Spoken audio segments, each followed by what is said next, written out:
These firefighters are brushing up on their water rescue skills at the Tarrant County College Fire Service Training Center near Fort Worth. It's a pretty intense drill, so much so they might not even notice the unmanned aerial vehicles, or UAVs, buzzing overhead. We're trying to solve the problem of on-demand communication in emergencies. With support from the National Science Foundation, electrical engineer Yan Wan and a team from the University of Texas at Arlington are developing a new generation of networked UAVs to bring long-distance broadband communications capability to first responders in the field. So we're doing this project for emergency response operations, so the distance is important. We need to get the information from the very remote locations back to the local management center. This facility, with its disaster zone mock-ups, is ideal for field trials.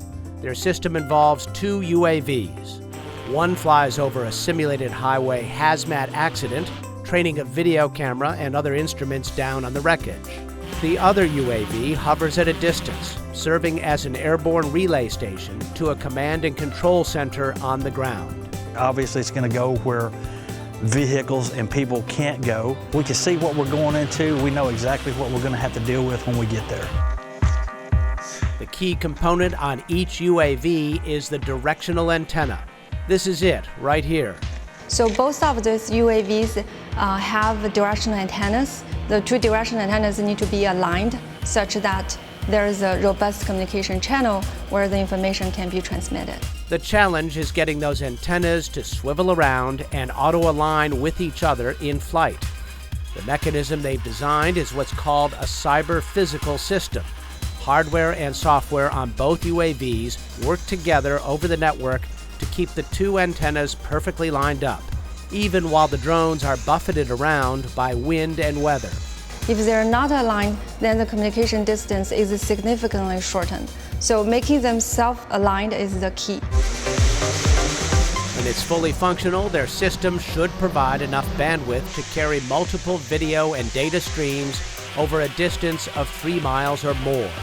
They expect in the future that whole fleets of networked UAVs will navigate and fly themselves during emergency operations, coordinating with each other to avoid collisions. We can send out the UAVs and set up the communication network in the air and provide the on-demand communication service to the ground. They've tested their system in joint drills with emergency response agencies from around the state of Texas. Molly McFadden is an emergency preparedness professional who has worked with Wan and her team. She says communication is a problem in the aftermath of nearly every disaster. Power goes off, lines go down, cellular networks go out. So responders really need to be able to communicate with each other. Having an internet or a Wi-Fi system via drones that's deployable and mobile to be able to support emergency response is critical, really, to be able to enhance the communication, the safety, the life safety, and saving people, lives and property. Flying into disaster, designing networked UAVs to bring on-demand broadband to the danger zone. For Science Nation, I'm Miles O'Brien.